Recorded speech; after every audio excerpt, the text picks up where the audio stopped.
Boy up, it's D&D in the building. Purdue power, no ceiling.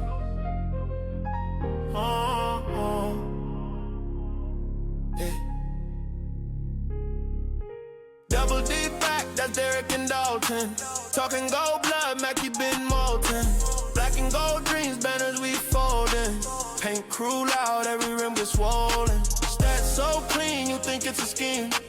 History books get Purdue screen. From humble to E-Day, legends on replay. We run through Mars like it's just another weekday. Double the energy, talking that legacy. Boiler boys cooking, no recipe. Microphone magic, rivalry static. We breaking it down, keep it cinematic. You want the heat, better tune in fast. Welcome back to the Double D Podcast. My name is Derek, and as always, this is my co-host Dalton. We are going to be recapping the Purdue at USC 69-64 victory. It was a hard-fought game, rough and tumble, kind of what you expected. But Purdue manages to come out with a win. I mean, up down 22-8 early in this game, go on a 30-10 run to finish the first half to have a 6-point lead. Showed a lot of fight, a lot of grit in a game where, some of your big guys, TKR, Fletcher, and CJ, all really just stunk it up, if we're being completely honest about it. So, Dalton, what were your first impressions of the game, and what do you have to say about it? Yeah, this game sucked as a fan. I don't think I'm alone in that thinking.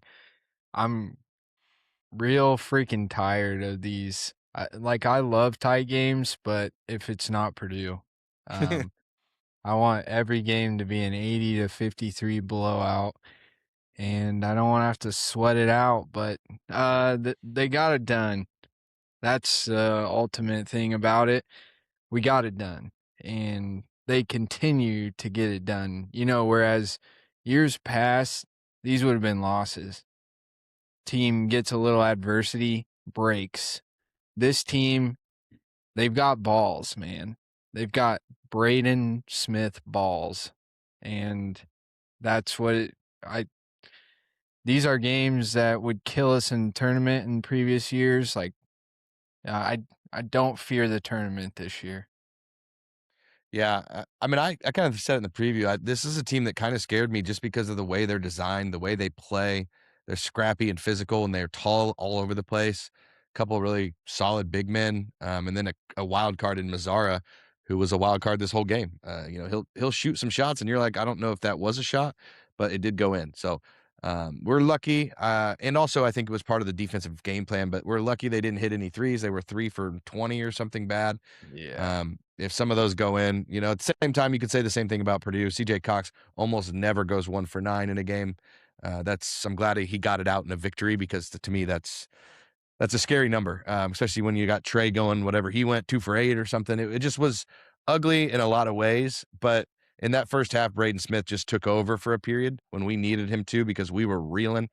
I think it all started with Chad Baker-Mazara on that fast break, comes down and blocks his shot, stands over top of him. And you said it at the time. You were like, that probably wasn't a good idea. I don't know what you're doing there, buddy. You picked the wrong guy to stand over top of. And then Braden proceeded to torch them for about 10 straight minutes. Oscar Cluff was incredible in this game. I thought there was a lot of good things in this game, but there was a lot of not so good things, if we're just being honest. It wasn't a pretty game. And I'm hoping and praying, and I do believe we'll play better against UCLA coming up here on Tuesday. But we'll kind of just start off with your guy Cluff, because to me, he was the Ken Palm MVP. You said he's plus 21 in 22 minutes. I mean, what did you think about what he did in this game? And this is more of overarching. We'll get to the breakdown of stats here soon, but I just thought he was so vital and important in this game, with TKR being bad. What do you think? Like, if Cluff wasn't in foul trouble, I think we win this game by 15.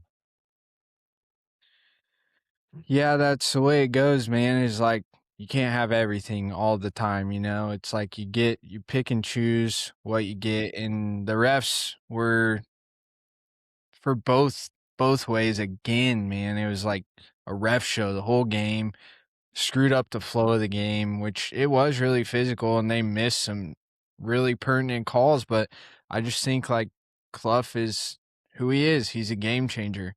He makes the plays that he needs to make. He doesn't screw up the plays he doesn't need to screw up. That sounded stupid, but anyways, you know what I'm saying. Like, he just does the right things, and it's not flashy. It's not fun. It's a grind. He is a grinder. Like, he's not on grinder, but he's a grinder. Like, Cluff is the man. He's goated. It's a well-deserved MVP. His offensive efficiency is insane. He changes plays on defense. When he high hedges, he gets back to the block faster than anybody I've ever seen. He sprints. He does what coaches say. Sprint down to the block, beat your man to the point, get there before them, and he does. He's the only big on the team that does that. He's the only big on the team that high hedges in a good way, and I feel comfortable with him pushing a guard out and then getting back. Because everyone else is a step late and they don't seal down on the baseline, which leaves that wide open for a turnaround layup. And I just love Cluff's game, man. I just love how he plays. It's the right way to play. He's not a dirt ball, but if he fouls you, you're going to feel it, and that's what we need. Yep, agree with all of that. Oscar Cluff to me in this game was just, did everything. He only played 22 minutes. He's a plus 21 in a game we won by 5 points. So that tells you how impactful he was when he was out there. You notice times when he'd had to come off the floor because of fouls. They had that big 7'5" guy who was way better than he has been all year, in my opinion. And he was eating us alive while Cluff was out of the game. When Cluff was in the game, he was pretty much neutralized. And Oscar goes for 4 assists, again has 0 turnovers, draws 4 fouls, has 6 rebounds, goes 7 for 8, 5 for 6 from the line. He's just so efficient in every single thing that he does. Like I said, I expected him to be a good player. I did not expect him to essentially at this point overtake Trey as the second option on this team. That's taking out Fletch, but Fletch's option, like his whole game is inside of the offense. He's not going to go get a one-on-one basket most of the time, but Oscar's a guy you can throw it to in the post and he'll go get his. And he's a guy who changes everything when he's on the floor. And I just didn't expect it. Great game for him. Well-deserved MVP. We'll jump over to Jacobson real quick, just high-level stuff, because he was about the opposite. It's maybe the worst game I've seen him play in a Purdue uniform. Not only was he minus 20 in 12 minutes, so basically Cluff plays 22 minutes. While he was off the floor and Jacobson was on the floor, we got blasted every time it happened. To be minus 20 in 12 minutes is pretty significant. That's almost hard to do, because nobody else on Purdue was even close to that. So it was almost directly correlated to Jacobson being on the floor. Misses his only shot, which is a 3, misses both of his free throws, commits 3 fouls in 12 minutes. Just only thing he did well is he didn't turn the ball over. Had 0 offensive rebounds. Just what did you think about his game here? Was it just a matter of like he was just a little too slow for some of their bigs? I don't want to go too hard on DJ. He's still young. This is his first year playing, really, in any major competition. They're a big physical team, and I don't think DJ's ready for those games. He'll come in clutch times down the road. Mark my words here. Clip this.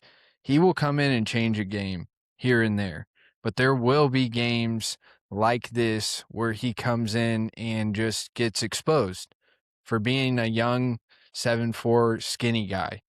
With those big physical guys, like when we play Michigan State, I bet it'll be another game like this for DJ, just because these guys know what they're doing. They're big. They battled. They've played against Zach Edey. Like some of these guys, they played against the gauntlet of bigs, and DJ is just, he's not quite there.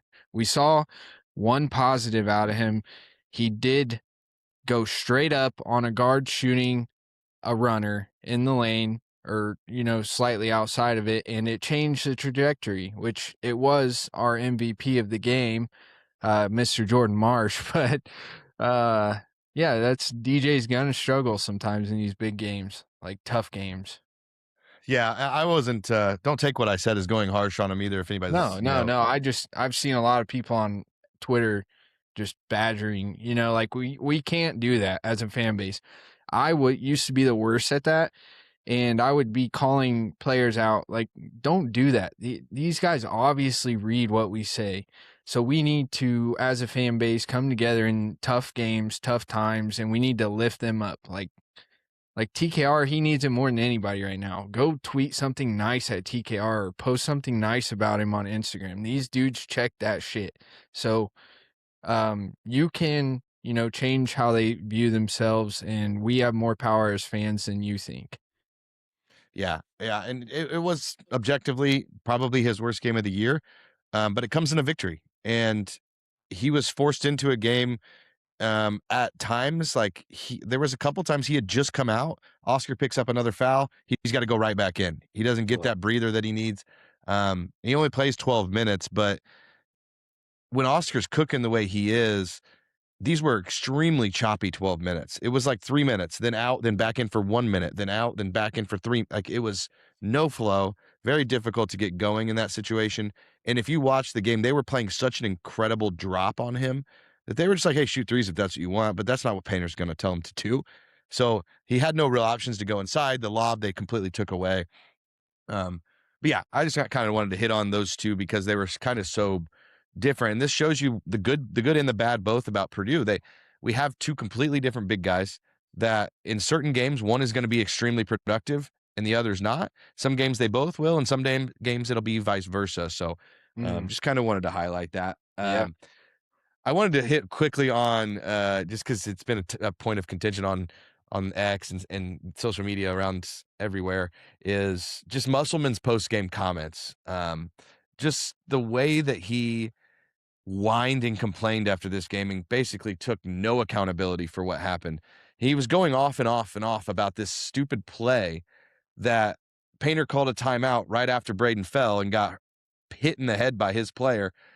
And I screenshotted a picture showing Painter calling a timeout before they ever inbounded the ball. So what was your thoughts on just his overall? I mean, I know you're not a Musselman fan, so what were your thoughts on his post-game presser and just the way he acted? No credit to Purdue, all blaming the officials, no accountability. Yeah, his team plays like that. It's a top-down approach, man. It's like his team plays turd ball. That's what booty ball. Their sets showed it. Everything comes from a coach.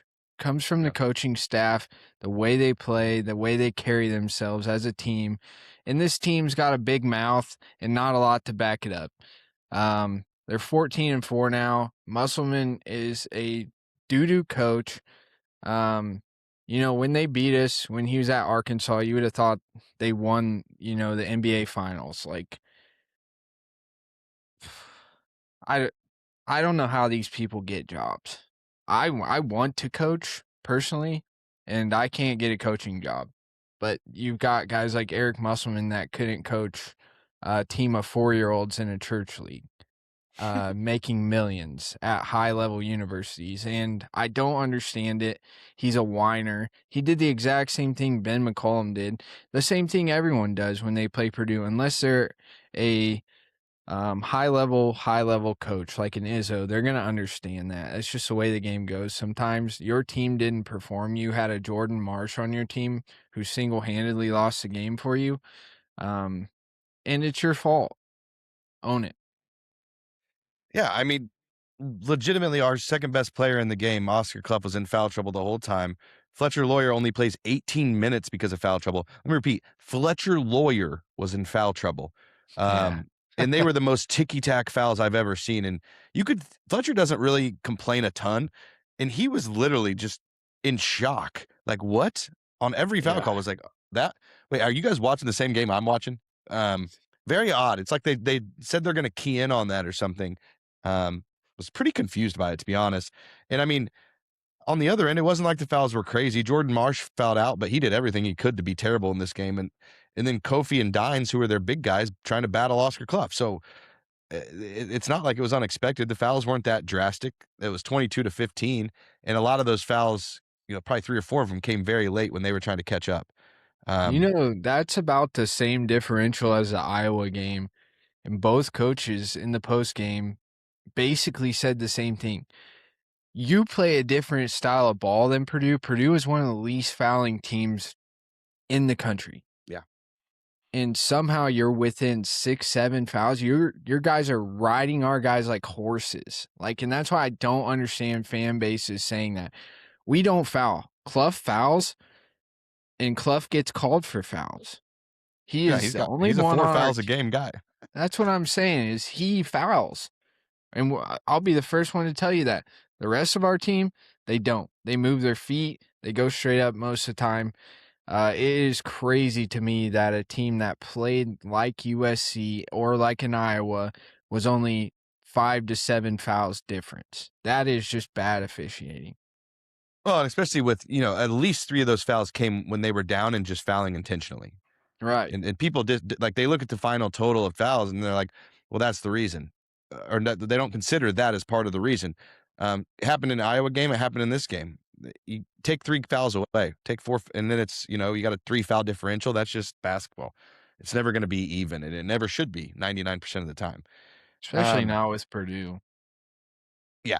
Well, and my thing with Musselman, I didn't even care what he said. My point, like, when you're a professional coach, like you get paid millions of dollars to be a professional coach, you're going up against a good team and a good character coach like Matt Painter.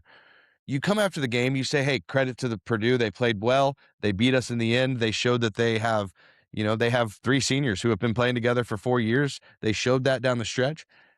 We could have been better in many, many different ways. We turned the ball over too much, whatever you want to say. But you don't have to come out there and be complaining. I don't want to get fined for saying something about the ref. Shut up. Like, do you wonder why your team is losing games? It's not because they aren't good enough.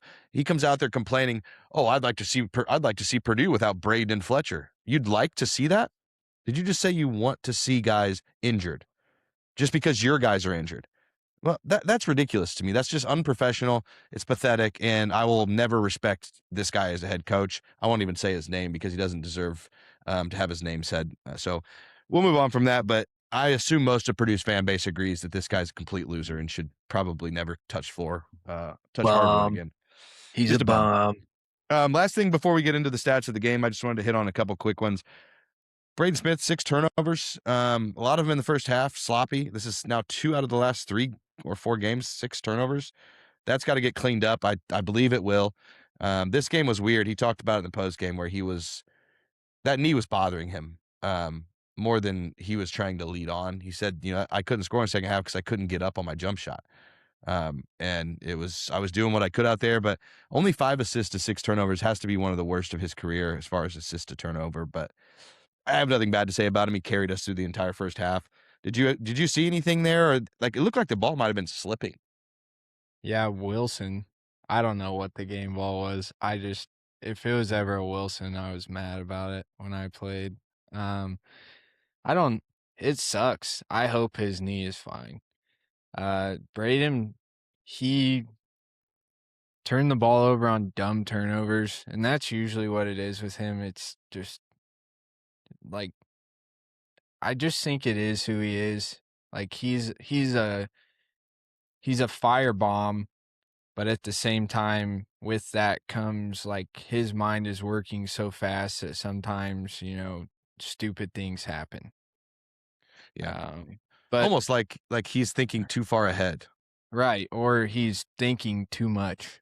Yeah. Like, just when he flows, he gets into flow, we see, a 30-10 in quarter 2 of the game. So, you just got to let it flow. It's the same with TK, Yeah, I wanted to say in the middle of this show, just to make sure you're watching every minute, Rickus Morty, I accidentally put this live on Twitter for about 1 second, and he commented and put, WTF. Is this on YouTube somewhere? What's happening? And I said, no, well, it'll be on it later. So if you're watching Rickus, I apologize for that. Because I just keep getting in a further and further hole with this guy. Everything I do, I told him I'd make it up to him on the last show, and that's what I did. I false hoped him. Psych. I'm sorry about that, Rickus. We got you. Got you, bud. No, we'll usually schedule these out if we're going to go live. Yeah. So if you have the notification bell on YouTube, you'll see it. It'll be posted. We're not just going to spring lives anymore. We're too far along for that. Yeah. Last thing, just wanted to quickly, before we get to stats, hit on Jack Benner. Not necessarily his statistical game, but it felt like, and we talked about this watching it, every time he comes in the game, it felt like we got better. And this isn't going to be a completely hate Trey Kaufman-Renn show, but Trey was bad in this game objectively. And Benner just brought a different element, different fire. He's a great passer. He was getting charges. He ends up a plus 18 in 20 minutes, playing meaningful minutes, Mr. Stocks, if you're watching. So I just wanted to hear your opinion on what you thought of him in this game, and kind of, elaborate a little bit on what you think his value is moving forward, because there is one thing that Stocks did say that I do agree with. We need Trey to be better Oh if we yeah, want to be a national title team, and that means less minutes for Benter. Now, yeah. he played 20 in this game, but he can play 12 and be very impactful in those. So what are your thoughts on him, and especially, in this game? Yeah, he's a different player. You play him at the 4. Guess what? You have 4 guys you have to guard on the perimeter. It opens inside up. When you have Cluff and TKR on the floor, it's going to be clogged in the middle. It's just what it is. They can sag off more. You don't guard Jack 6 feet out from the 3-point line, he's going to bomb it on you. And he went 1 for 3 from 3 this game, but he changes that aspect of things. It's not so. It's either you want a clogged up paint and you want a lot of boards. My thing with Jack Benner is the effort part. Mm-hmm. He plays hard. He plays really hard. He runs the sets. He's not going to make dumb mistakes. Um, he, you know, he just free flowing on the court. It looks natural. Everything he does. And I'm not against TKR. I want him to get better. He is a very big key to us going far. But when it is needed, it is nice to know that Jack Benter can come in and make a difference when TKR might have an off game. That is my whole thing. I'm not trying to argue with anybody about it. They were meaningful minutes. Every minute he plays is meaningful. He comes in and he's a gamer. Never will I ever say I want Jack to have more minutes than TKR or anything, or even close. It's not the same. TKR is an All-American. And when we get to him, I'll break a little something down for you guys. Yeah. But Jack is good. He needs to be on the court and he needs to play. Yeah, I agree. I don't have a whole lot to add to that. I love what Jack Benner does. My thing with him is he's a smart basketball player. Above all else, yeah, he works hard. He's a good shooter. He does a lot of things, but he's just a smart basketball player. He's a basketball player. Some guys are just shooters. Some guys are this. Some guys are that. This guy's just a basketball player. He's probably played basketball since he was 2 years old. His dad probably loves basketball as much as anybody. I bet he has a wooden backboard somewhere around him. But he is just a smart basketball player who you can rely on, who's going to make a good decision, who can facilitate, and who can do a little bit of everything. All right, I'm going to pop the stats up here, and then we'll run through those. And we'll spend maybe slightly less time on some of these since we've already went through them. But let me see if I can zoom in just a scotch. Oh, my God, dude. You couldn't give me just enough time to... come on, man. The Bears are playing tonight, and we're going to do that shit. This is unbelievable. Okay. All right, regroup, and we're back. All right, let's start off with Trey Kaufman-Renn. He's been mentioned probably 4 or 5 times now, but we haven't went directly into him. So I know you said you had something to say. So do you want to start with that, or do you want me to go first? Drop the stats first, and you can jump in a little bit. I need to pull something up real quick, so I can be ready. Okay. So Trey goes 2 for 8 from the field. Not good shooting, obviously. He had a couple of those again where he's shooting a push shot with a wide open lane in front of him. And then in the second half, he did actually drive a couple times, and I was happy to see that. 1 for 2 from the foul line. I jinxed him on that second one, so that's on me. He only has 3 rebounds, so now this is back-to-back games with not many rebounds. I need to see that go back to what it was. Does draw 4 fouls. That's always good to see. Has 5 points, 1 assist, no turnovers, 1 steals, and he was blocked twice. He is a -9. He just so in the last game we complained about his effort on that one, especially that one particular play. This game it almost looked like he was trying too hard to try to not make a mistake, and that's when you tend to make the most mistakes. And I just need this guy to get back into give me the ball. I'm going to go fucking score. Sorry about my language. Like, I'm going to go dominate the guy that's guarding me because I'm better than him and I'm stronger than him and I have better moves than him. I need that Trey back. I need the Trey back who's getting 10 to 12 rebounds a game. And most of all, I just need the Trey back who loves basketball, who loves Purdue, who wants to be there, who's excited to be there, and who ain't going to take shit from anybody. That's the Trey that Purdue needs to go win a national title. This version, it's not going to work. We're lucky it's happened against relatively poor competition, but once we get past UCLA, it becomes Illinois, Indiana, Michigan State. Like, it's going to get crazy, and we have to have A+ or at least B+ Trey Kaufman-Renn. And I don't know if it's a thing where he's feeling Oscar's presence as far as like importance to the team, but something's happened psychologically in his head that's got him overthinking, overreacting, and honestly just he's just a little much out there. Like, he needs to be less noticeable, especially in a negative sense. So what are your thoughts on Trey? Obviously the fan base is this almost feels like past seasons of Fletcher, where you've got a lot of people out there calling for Trey's head. I'm not even near that point. I just want him to get his head right, because it feels to me like this is almost a mental health situation more than it is a basketball situation. So I've read a couple of things about things going on off the court. I don't think that is it. I found a correlation that I think makes a lot of sense to me. So last year, Trey is the man. He is the man on the team. Of course, we have Braden and Fletch, but TKR was the man last year. So this year, we pick up Cluff. We have DJ ready to go. His stats have reverted to similar stats, very, very similar stats to his sophomore year. What is the difference between Trey's junior year and this year? There was no other big. Yeah. When he played with Edey, Trey's stats were nearly exactly the same, except he's averaging 6 more points per game this year. So we are seeing Trey play in a too big set again, whereas last year we had first, but he spent a lot of time outside. He was never really down in the post banging. It was cleared out for Trey a lot of the time. There's a lot more commotion down low with us having two bigs, playing two bigs. And I think that's why we're seeing the reverting. Now, he has had a couple of bad games in a row, and yes, he does look like he's very much in his head. But I think this may be a coming back to earth for Trey.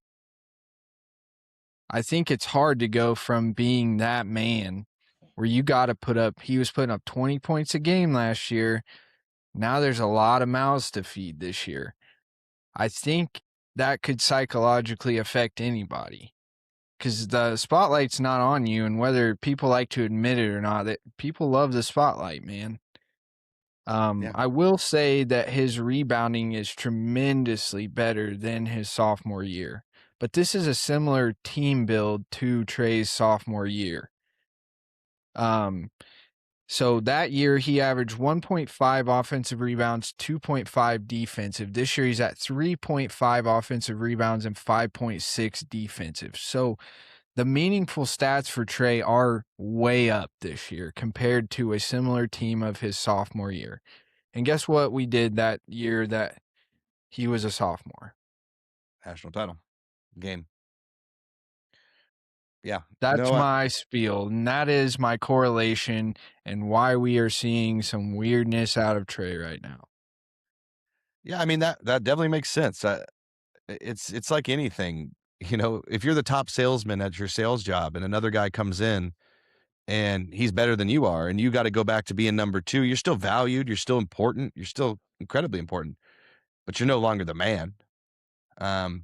And that messes with your psyche for a while until you get used to it and you just go, man, this is actually better for all of us. And I think that's part of it too. You know, like, Trey has to just accept this new role of being an elite rebounder. I think he's been a better defender this year by a long stretch, better at not fouling. He's quicker. He can guard the perimeter a little bit better. So it's tough to go from the, we've played sports. It's tough going from the best guy on the team who scores all the points to going to a role player. And we can kind of say Trey's a role player on this team. He is not the focal point. And when we try to make him the focal point, other teams are double teaming him every time he gets the ball.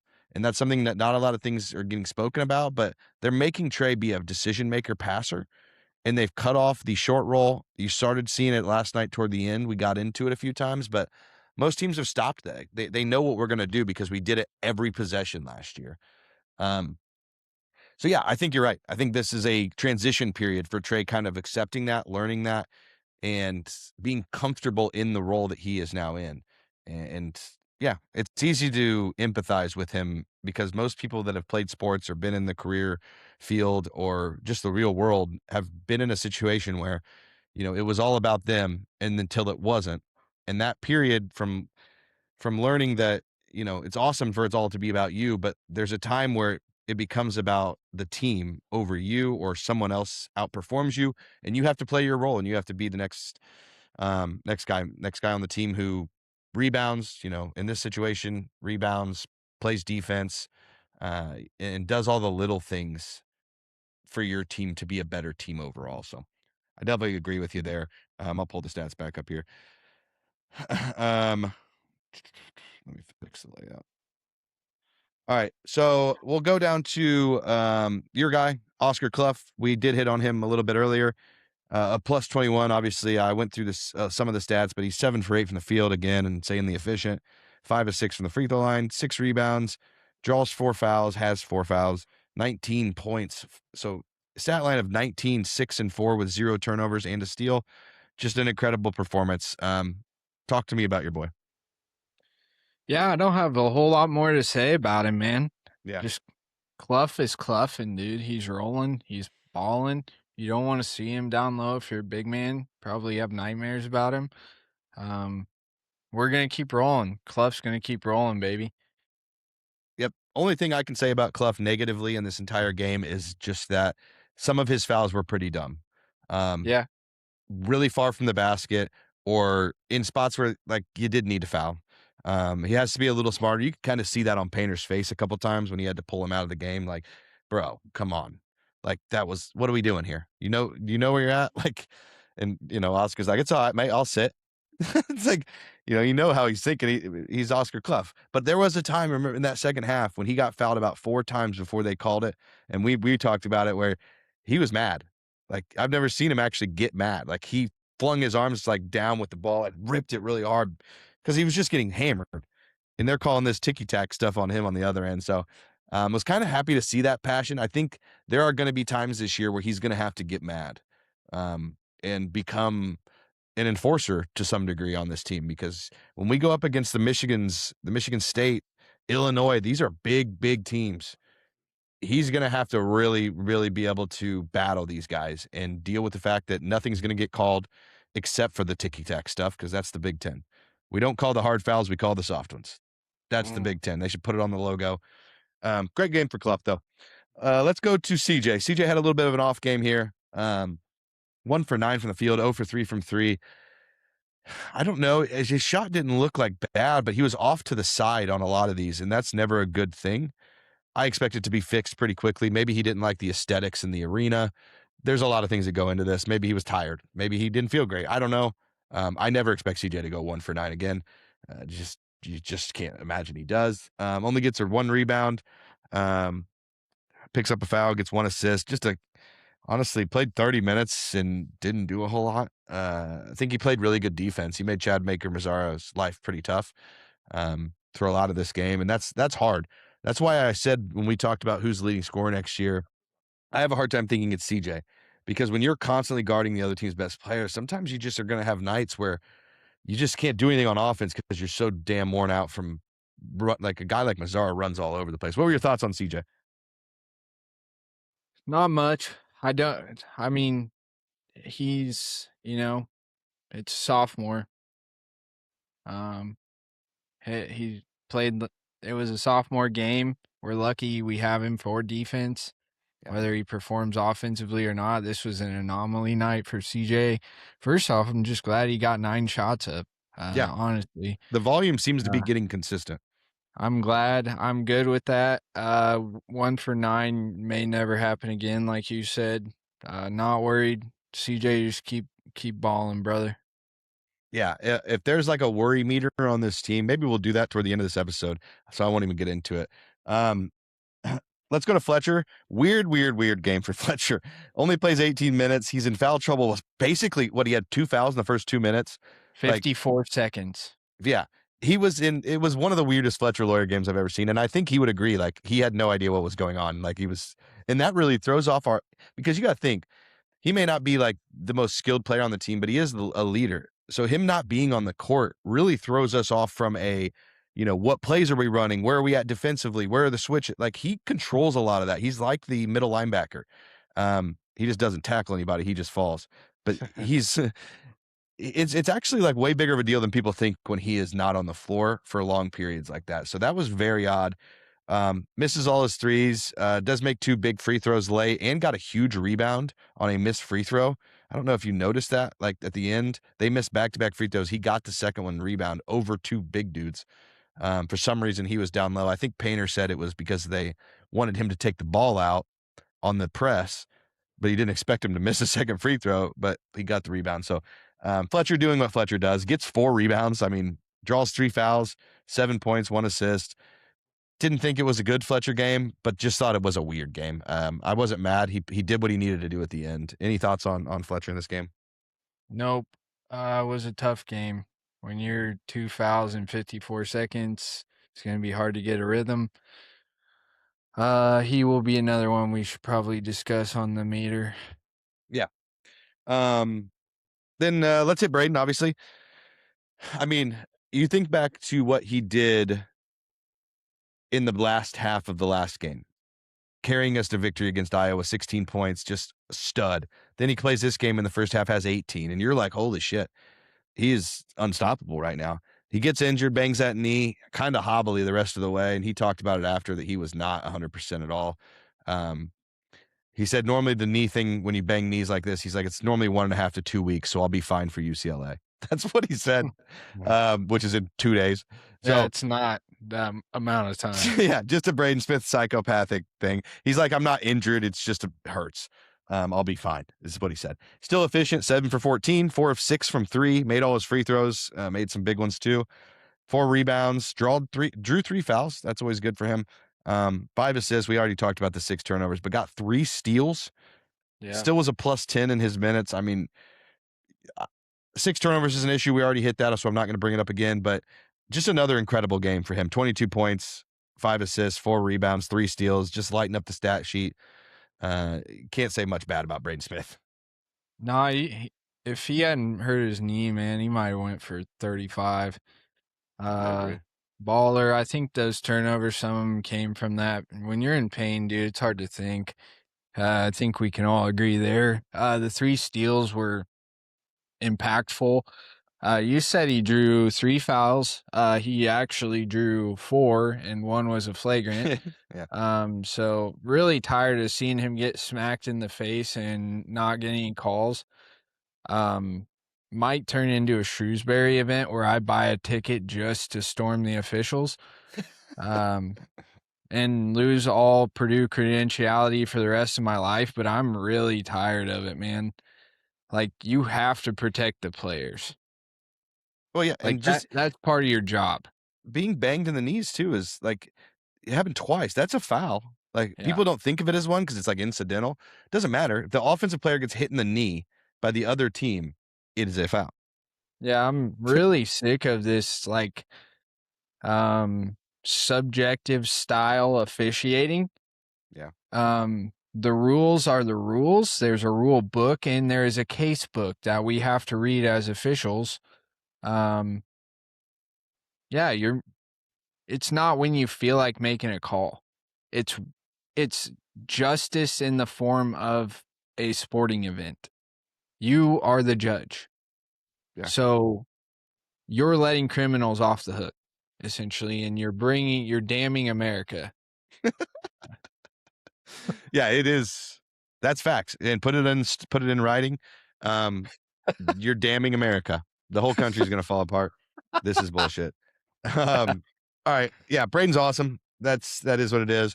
I expect him to hopefully we have a pretty big victory against UCLA. He can get a little bit of a breather because he has been playing a lot of minutes here lately. Jakari Harris, thought he was fine in this game, made that three, pretty important one, honestly, when we were fighting back. 6 points, an assist, only plays 14 minutes, but like I said, CJ was in a lot of this game just for defensive purposes. But any thoughts on Jakari? This to me was right back to the old Jakari, I don't do a whole lot type of game. I thought G had a great game. I thought Okay. he made people guard. I thought he hit his free throws. He got fouled. I thought he had a quick trigger on his shot. He didn't hesitate. There was no pump fake madness. Let it fly. I think this is how Jakari works his way back in. The defense was good. He was beating people to spots. These are good games for him when they're big physical guards, and he showed it. So I'm Hey, you talked I'm me back. into it. I've never left the Jakari train, but he's showing glimpses, man. And this is what he did last year too. He had to get rolling. Yeah, and to me, 14-ish minutes is probably right now pretty good for him. Like that's really where he needs to be, that 14 to 16 minute range. And he did play good defense, so you talked me into it. It was a fine game. Omer played a lot. I think that a lot of that was because of Fletcher being injured. Played 19 minutes. Don't have a lot else to say. I thought he was fine out there. I didn't think he really did a lot, but he did make his first shot, which is what I asked for. So I'm happy about that. Other than that, didn't think he did anything good. Like I didn't think he did anything bad for the team, but I also don't think he did anything great. I thought he was just fine in there. Kind of, a good piece to have to just bring in the game when you need him, but he really didn't offer a ton of like huge upside in this game. Yeah. Ethan Mayer. Done. That's all I'm saying. Bro. Okay. We'll move on. We talked about Jacobson a lot. I don't really want to harp on him anymore, so we'll just move past him. But he'll rebound. He'll have a good game next game. I'm pretty sure. Literally. UCLA is a much better matchup for Purdue, especially for Jacobson. Jack Benner, we'll close on him. Thought he was exceptionally good in this game. 7 rebounds, leads the team in rebounds, has 5 points, 2 assists, no turnovers, has a steal, had 2 offensive rebounds, drew 2 fouls, both were charges. Just shoots 2 for 4 from the field, 1 for 3 from 3. Just a great game. I don't have a whole lot else to say other than Jack Benner is probably not going to play this much very often, but it's good to know that this lineup of having you mentioned it earlier, 4 shooters around a big can be extremely useful for Purdue and dangerous. Especially if we need to come back on a team, or if, say we are playing a smaller team that's playing a small 4. I mean, this is a formula that could work for a lot of times. I mean, it's what we played last year, kind of. And at times that's very effective, and he's pretty good at defense. Do you have any final thoughts on Jack before we kind of move on and start wrapping this up? Baller. Tough kid. Tough-nosed kid. Proving that the charge does, in fact, still exist. There's a lot of naysayers around that say the charge is gone. The charge is not gone. You just have to be good at taking charges. We also saw Fletcher get ran over and trucked, setting a screen. I would consider that in my book a charge, but it's not listed that way. But if you're willing to sacrifice your body and get bulldozed, and it hurts. It sucks. If you played ball, you know it's terrible. Taking a charge is the worst. But there's no feeling like when that ref throws it like this and starts reaching. There's no feeling like it. Jack's a great player, and I look forward to watching him grow. Yeah, I really think senior. If he's here as a senior year Jack is going to be freaking dangerous. Just imagine a 6'6" Ryan Klein with elite vision and hops and just super IQ. He's going to be nasty. All right. So we mentioned it briefly. I think there are Purdue fans kind of panicking. I think there's also a smart contingent of Purdue fans going, it's fine, guys. We're 6-7-0 in the Big Ten. We've only been 7-0 in the Big Ten 3 times in the last 80 years. Maybe celebrate that. And, the Big Ten's hard with the portal and with everything going on there. Continuity in basketball is crazy. Even teams that aren't good have a lot of good players on them. They just aren't a good team. And on any given night, things click. They become a great team. I think we saw that for about a 3-week window with Michigan. I think Michigan clicked perfectly for about 3 weeks, and we saw the height, what the ceiling is, and it might be the best ceiling in all of college basketball. But that's not who they are every day because it's weird. Basketball's weird. Gonzaga is not a team that's going to get beat by 40 by Michigan if they play 100 times. It might happen once or twice. Not that Gonzaga is great, but it's just that's how this year is. You've seen more blowouts, big time losses. We just saw Iowa State get smoked back-to-back games. It's a weird year. College basketball has become very, very volatile. Like teams look like world beaters one night and they look like the bottom of the world the next. Look at Purdue. We lost horribly at home and then won like 5 straight games by 20 plus. It's a weird year. So let's do a panic meter on Purdue because there are genuine concerns as well, and I think that's fair. We have to start with maybe the easiest one of all. We'll do this from 0 to 10. Braden Smith. 3. And what's his walk knee. me through that. His knee. His okay. knee. If it's lingering, it could be extremely detrimental to our next few games or weeks.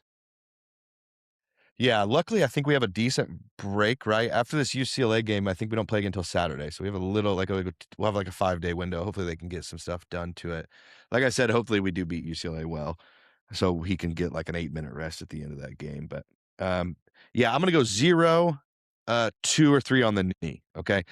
I have 0 concerns or panic at all about the turnover situation, for instance. That doesn't bother me with Braden Smith because I know it bothers him more than it will ever bother me. So it's a 0.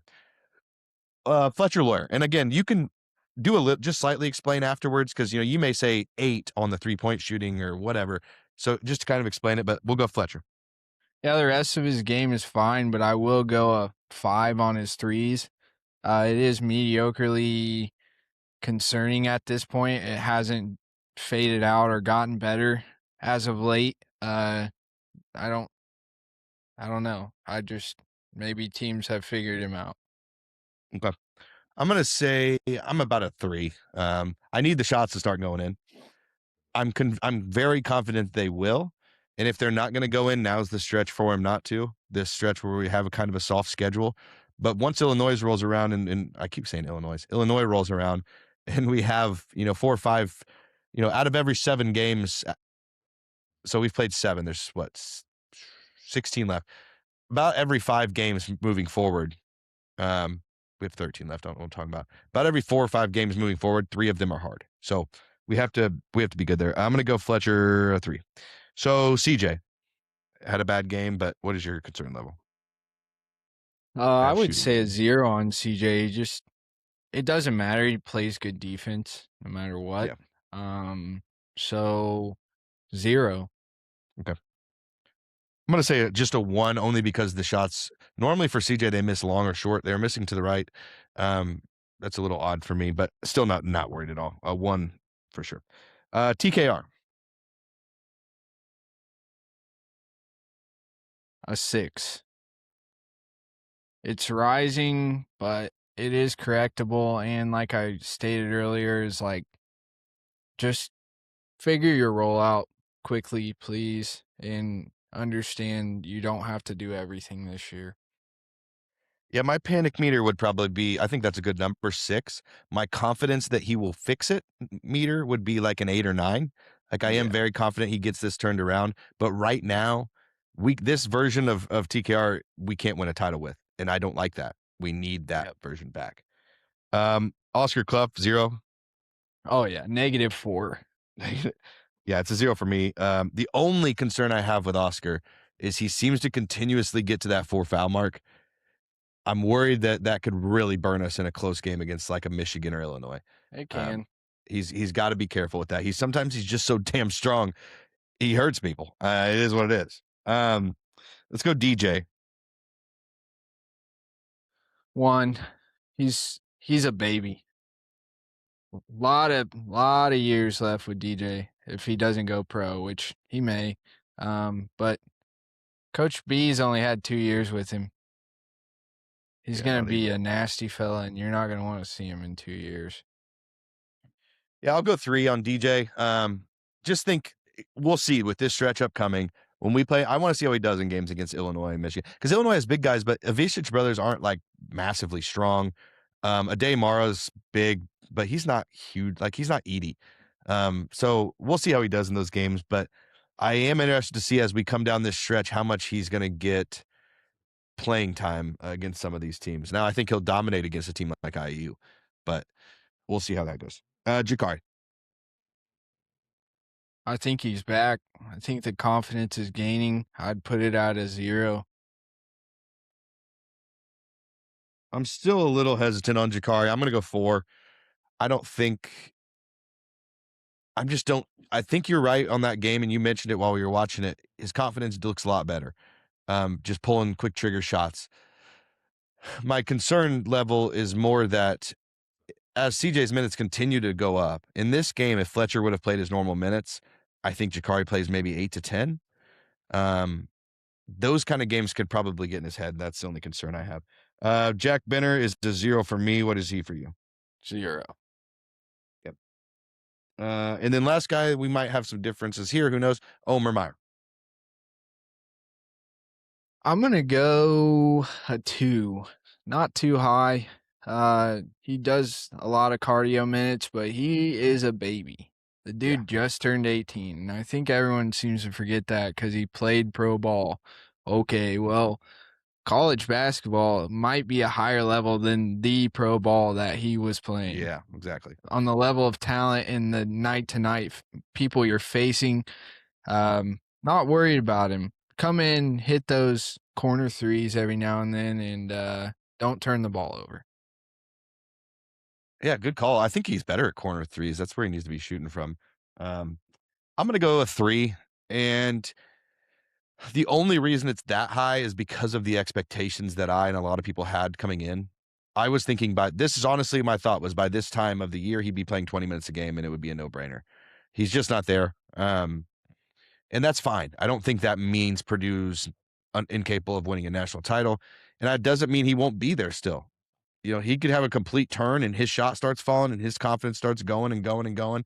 And next thing you know, he's killing it and he's playing 15 to 20 minutes a game and very productive. So we'll see. I'm not out by any stretch on him. So it doesn't sound like okay, let's do real quick as we tie that up. Overall panic meter on Purdue. You know, they've had now 4 straight games that ended up 10 or less points.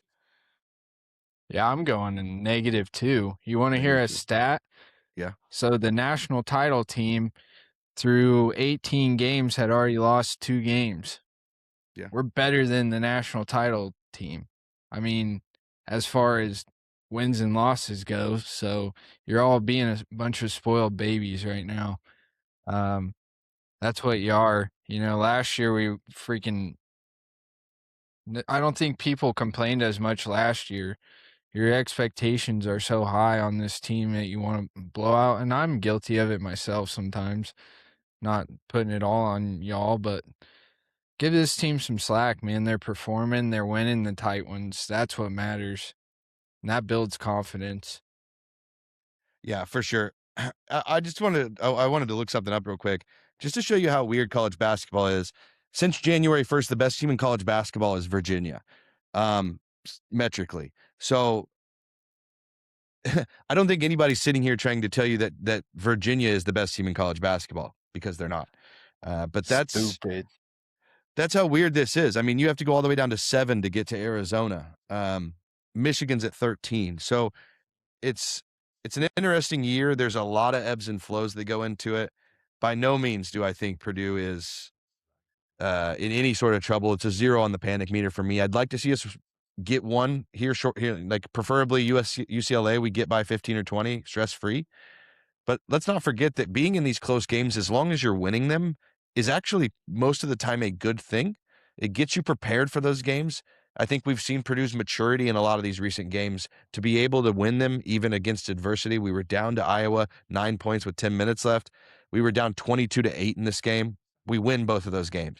I think if you go tried to parlay those at those moments for what our odds were to win the games, it would be an insane number because it just doesn't happen in Big Ten play, especially on the road. You go down 22-8 on the road in Big Ten play, you're usually going to lose that game. I mean, it's just the way it is. So to fight back, to win that game, when your honest to God team didn't have your best stuff, for just being fair, you had a 0 for 3 3-point shooting from CJ, 0 for 3 from Lawyer, 1 for 3 from Jack, 1 for 3 from Jakari.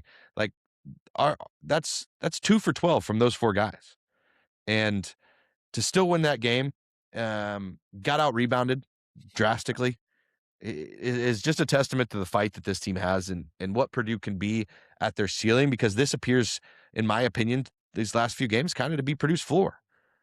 And if our floor is beating Iowa at home by 7 and winning on the road at USC by 5, okay, I'm fine with that if that's our floor. So only thing I ask, let's see what the ceiling is. Let's beat UCLA.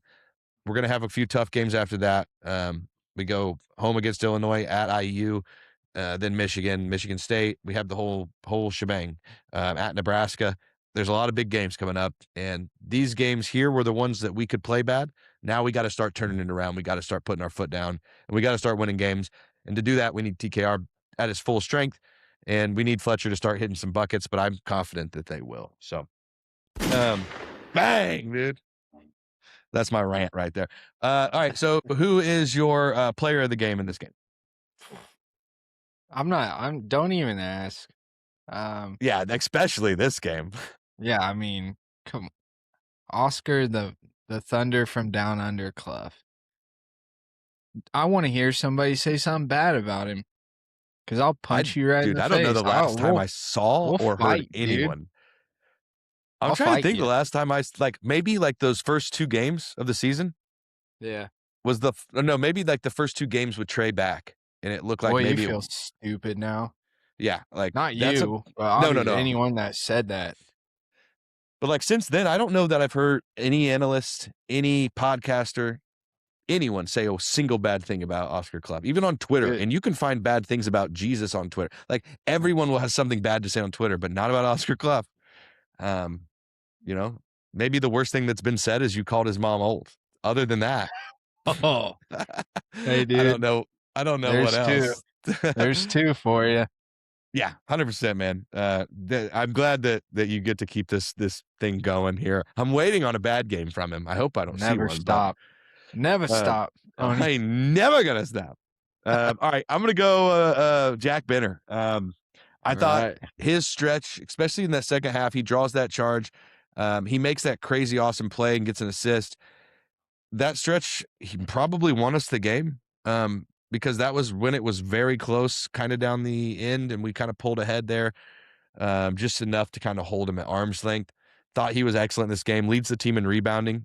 So anybody who's saying, well, he's not big enough to play the 4, well, look what he keeps doing every time he gets. If he gets 20 minutes, he's going to be. Go ahead. Rebounds are an effort play. Correct, and he's going to get them. And 2 assists, 0 turnovers.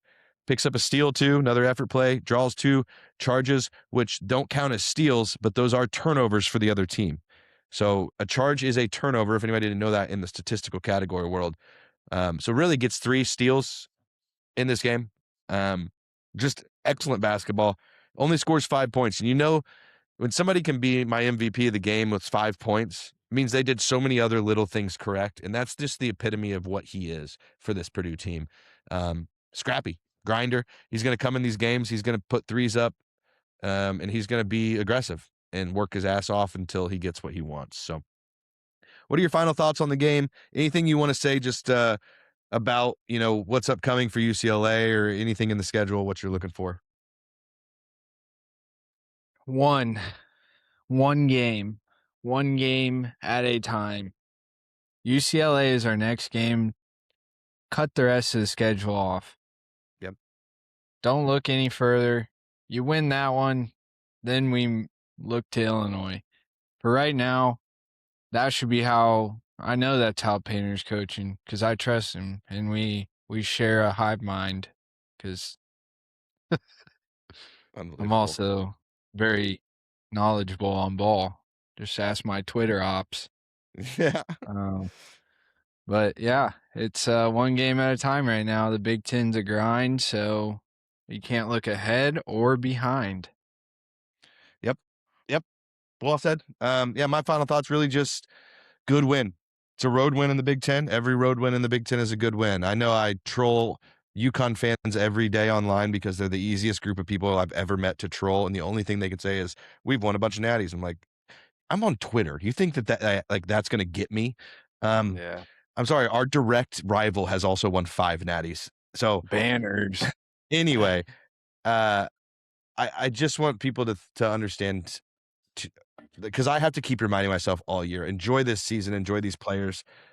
It's all going to change after this year, and I don't mean that in like a doom and gloom way. It's just we're losing 3-4 year players. That's a big deal. Most teams in America don't get to, well, 4. 3 outside of Austria. Cluff is nothing about Cluff has been written in stone, so right now he's gone. Well, no, what I'm saying is 4-year players for Purdue. Oh yeah, guys that you just had all the time in the world with.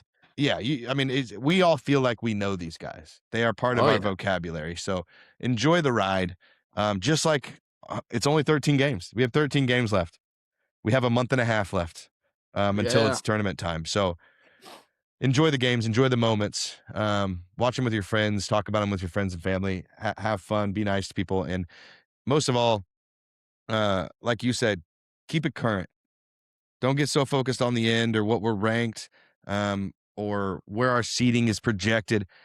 If one thing is true about this year of college basketball, nobody knows what the fuck is going to happen next.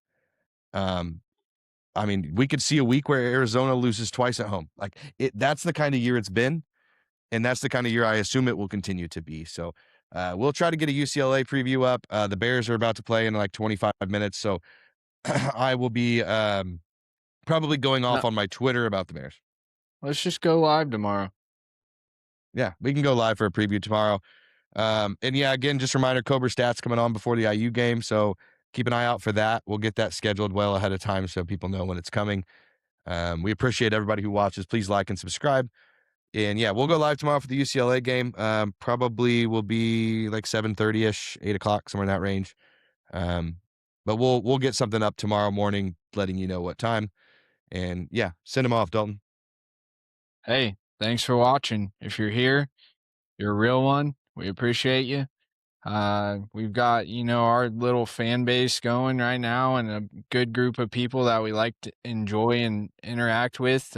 Keep coming back, invite your friends. Let's get a big thing going. It's more fun with the more people we have. So, share this with a buddy at work, and they don't even have to be Purdue fans. I don't invite everybody. We'll talk any ball. Me and Derek love to talk and we love ball. Those are 2 things we love. So, let's keep growing this thing together. We need your help, and we're a fan first podcast per usual. We'll probably have some fans on sooner than later. All you gotta do is ask and we'll get her scheduled. So thank you guys for your time, and we'll see you tomorrow night. Peace out. Later.